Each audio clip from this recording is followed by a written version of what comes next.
আসসালামু আলাইকুম ওরহমতুল্লাহ ওবরাকাত। জি, এক ভাই প্রশ্ন করে জানতে চেয়েছেন যে কোনো পুরুষ অথবা মহিলা যে কেউ মারা গেলে তার মরার সংবাদ বা এলান মসজিদে মাইকে দেওয়া বৈধ নাকি বৈধ নয়। তো এই প্রশ্নের উত্তরে এক নম্বর কথা হলো যে এ ব্যাপারে নবী সাল্লাল্লাহু আলাইহি ওয়াসাল্লাম থেকে হাদিসে নিষেধ এসেছে।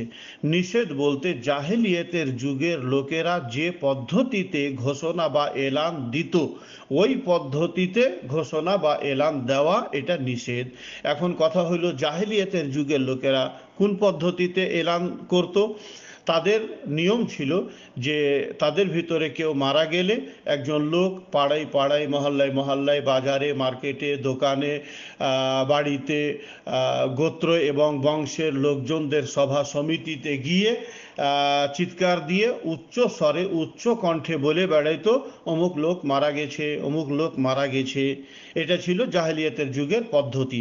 এই জন্য জমহুর ওলামায়ে কেরাম এই মত অবলম্বন করেছেন যে ঘোষণা উচ্চ স্বরে বা উচ্চ কণ্ঠে দেওয়া হবে, যে এলান মানে চিৎকার সহকারে দেওয়া হবে, সেই এলান দেওয়া হবে নিষিদ্ধ এবং জাহেলিয়াতের নিয়ম পদ্ধতির অন্তর্ভুক্ত।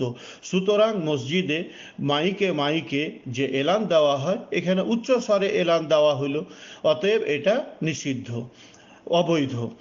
আর বিশিষ্ট ওলামায়ে কেরামদের ভেতরে আল্লামা শেখ আলবানী, শেখ ইবনে বাজ ইত্যাদিগণ রাহিমাহুমুল্লাহ এই মতই অবলম্বন করেছেন। বাকি থাকলো এর বিপরীতে হাদিস দ্বারা প্রমাণিত যে স্বয়ং নবী সাল্লাল্লাহু আলাইহি ওয়াসাল্লাম নাজাশি বাদশার মৃত্যুতে সাহাবায়ে কেরামদেরকে মরার সংবাদ দিয়েছিলেন। তো এখানে পার্থক্যটা কোনখানে? পার্থক্য হলো যে যদি আপনি নরমালি সাধারণভাবে মানুষের ভিতরে খবরটা দেন, মরার সংবাদ দেন, যেমন হয়তো মসজিদে লোকজন নামাজ পড়তে এলো, নামাজ পড়ে মসজিদে বললেন যে অমুক লোক মারা গেছে, জানাজায় যাবেন সব, বা মুখে মুখে এক অপরকে বলা হলো, মানুষের ভিতরে খবরটা প্রচার করে দেওয়া হলো, ছড়িয়ে দেওয়া হলো, কিংবা মোবাইলের মাধ্যমে, মেসেজের মাধ্যমে, ফোন করার মাধ্যমে লোকজনদেরকে জানানো হলো। তো এইভাবে মৃত ব্যক্তির খবর দেওয়া নিষিদ্ধ নয়, বরং এটা উচিত বা কাম্য। তার কারণ হাদিস দ্বারা প্রমাণিত যে জানাজায় যত লোক বেশি হবে তত ভালো। তার কারণ তারা হয়তো মানুষের মৃত ব্যক্তির জন্য দোয়া করবে, সুপারিশ করবে, যেটা তার কল্যাণ ও মঙ্গলের কারণ হবে। তো এইভাবে সাধারণভাবে খবর দেওয়া, মৃত ব্যক্তির সংবাদ দেওয়া, এলান দেওয়া এটা নিষিদ্ধ নয়। নিষিদ্ধ যেটা সেটা হলো ওই জাহেলিয়াতের যুগের নিয়ম পদ্ধতি অনুসারে বা ওই রকম ভাবে, মানে উচ্চ স্বরে বা চিৎকার সহ মানে এলান দেওয়া, যেটা মসজিদে মাইকে দেওয়ার ভিতরে পাওয়া যায়।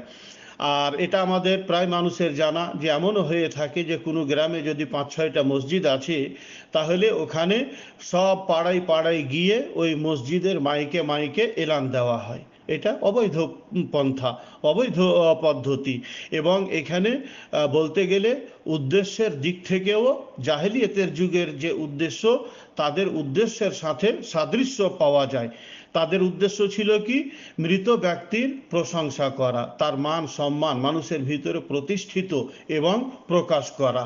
তো যাই হোক, সর্বমোট মিলিয়ে কথা হলো যে উচ্চ স্বরে মাইকে মানে উচ্চ কণ্ঠে ঘোষণা দেওয়া, মৃত ব্যক্তির ব্যাপারে তার মরার খবর দেওয়া, এটা হচ্ছে শরীয়তগতভাবে একটা নিষিদ্ধ পদ্ধতি এবং পন্থা। অতএব এটা করা যাবে না।